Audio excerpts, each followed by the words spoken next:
কি বলেন, আমি ভালো ভিডিও বানাই তবুও ভিডিও ভাইরাল হয় না। আসলে ভাইরাল হওয়া শুধু ভাগ্যের বিষয় নয়, এটি একটি সঠিক স্ট্র্যাটেজি। আজ আমি বলবো ভাইরাল ভিডিও বানানোর কয়েকটি গুরুত্বপূর্ণ নিয়ম। প্রথম নিয়ম, প্রথম 3 সেকেন্ড শক্তিশালী হুক দিতে হবে। শুরুতেই এমন কথা বলুন যাতে মানুষ স্ক্রল। দ্বিতীয় নিয়ম, টাইটেল এমন হতে হবে যাতে কৌতূহল তৈরি হয়। তৃতীয় নিয়ম, থাম্বনেল পরিষ্কার এবং চোখে পড়ার মতো হতে হবে।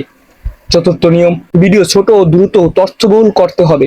পঞ্চম নিয়ম, শেষে অবশ্যই কল টু অ্যাকশন দিতে হবে, যেমন ফলো করুন, সেভ করুন বা শেয়ার করুন।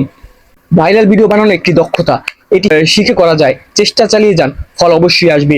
ভিডিও ভালো লাগলে অবশ্যই সাবস্ক্রাইব করুন এবং ফলো করে যাবেন।